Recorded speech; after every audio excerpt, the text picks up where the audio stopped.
Hi students, good evening. இப்போ வந்து எல்லாருமே வந்து டிஎன்பிஎஸ்சி குரூப் 2 அண்ட் குரூப் 4 எக்ஸாமுக்கு வந்து ஃபுல்லாக வந்து ஃபோக்கஸ் பண்ணிட்டு இருப்போம்.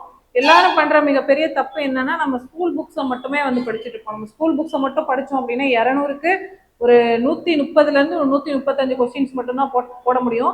இப்போ ரீசன்ட் டேஸில் வந்து ஒரு 2 இயர்ஸ் நடந்த டிஎன்பிஎஸ்சி எக்ஸாமில் வந்து அவுட் ஆஃப் சிலபஸ்லேருந்து அவுட் ஆஃப் சோர்ஸ்லேருந்து நிறைய கொஸ்டின்ஸ் வந்து கேட்குறாங்க. சரியா, அதை வந்து ஃபோக்கஸ் பண்ணி படித்தா மட்டும்தான் நம்மளால பாஸ் பண்ண முடியும்.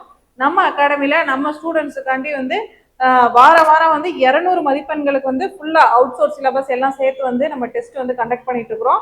இதில் வந்து பார்த்தோம் அப்படின்னா நம்ம எப்படி வந்து கண்டக்ட் பண்ணுறோம் அப்படின்னா, ஃபர்ஸ்ட் தமிழில் வந்து 6ஆம் வகுப்பு தமிழ் ஃபுல்லாக, நெக்ஸ்ட் மேக்ஸில் வந்து மேக்ஸ் ரீசனிங்கில் சுருக்குகள் அண்ட் வந்து லாஜிக்கல் ரீசனிங், அதுக்கப்புறம் வந்து சயின்ஸில் வந்து ஒளி வெப்பம், சமூக அறிவியல்ல வந்து சிந்து சமூக நாகரிகத்துல 6th 9th 11th, நெக்ஸ்ட் வந்து தமிழ் சமுதாய வரலாறு தொடர்பான தொல்லியல் கண்டுபிடிப்புகள் வந்து 6th வந்து ஃபுல்லா டேர்ம் 1ல 4th லெசன், டேர்ம் 2ல ஃபர்ஸ்ட் லெசன், டேர்ம் 3ல first lesson, and 9th history lesson 3, and 11th வந்து ஹிஸ்டரியில லெசன் 2 லெசன் 5 அந்த மாதிரி. அது மாதிரி 11th எத்திக்ஸ்ல வந்து 1 and 5.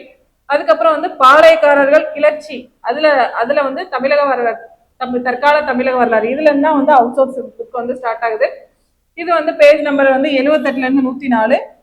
மரபு தொடர் பிடிஎஃப்ல வந்து பேஜ் நம்பர் 11 to 12, அண்ட் வந்து ஆட்சி சொல்லகராதி அதுல இருந்து 51லேருந்து 100. சரிங்களா, இந்த மாதிரி தான் வந்து நம்ம ஃபர்ஸ்ட் டெஸ்ட் 200 மதிப்பெண்களுக்கு வந்து இந்த மாதிரி வந்து டெஸ்ட் வச்சிட்டு இருக்கோம். அதாவது நான் ரிவிஷன் பண்ணேன், நான் நல்லா படிச்சுட்டேன், சிலபஸ் ஃபுல்லாக கம்ப்ளீட் பண்ணிட்டேன், எனக்கு வந்து நிறைய கொஸ்டின்ஸ் வந்து போட்டு பார்க்கணும், நான் ரிவிஷன் பண்ணிகிட்டே இருக்கணும் அப்படிங்கிறவங்களுக்கு வந்து இந்த டெஸ்ட் வந்து ஓகேவா இருக்கும். இது வந்து ஃபர்ஸ்ட் வந்து 10 வாரத்திற்கான ஷெடியூல் வந்து நம்ம சென்ட் பண்ணியிருக்கோம். சரிங்களா, இது வந்து நம்ம அகாடமியில் படிக்கிற ஸ்டூடெண்ட்ஸுக்கு வந்து வெறும் 499 ரூபாய்க்கு மட்டுமே கொடுத்துட்டு இருக்கிறோம். இந்த டெஸ்ட் வந்து கம்மிங் சாட்டர்டேலேருந்து ஸ்டார்ட் ஆகுது. இதுக்கான பிடிஎஃப் வந்து தேவை அப்படிங்கிறவங்க, டெஸ்ட் பேட்ச்ல ஜாயின் பண்ணணும்னு நினைக்கிறவங்க வந்து ஸ்க்ரீன்ல தெரியுற நம்பருக்கு வந்து கான்டாக்ட் பண்ணுங்க. இது வந்து நீங்க இந்த வருஷம் நான் ஜாப் போகணும் அப்படின்னு நினைக்கிறவங்களுக்கு வந்து இந்த டெஸ்ட் பேட்ச் வந்து ரொம்பவே வந்து யூஸ்ஃபுல்லா இருக்கும். Okay, thank you. இதை பத்தின டீட்டெயில்ஸ் தேவைப்படுறவங்க வந்து கமெண்ட் பண்ணுங்க, நாங்கள் வந்து அதுக்கான ஆன்சர்ஸ் வந்து சொல்றோம். Okay, thank you.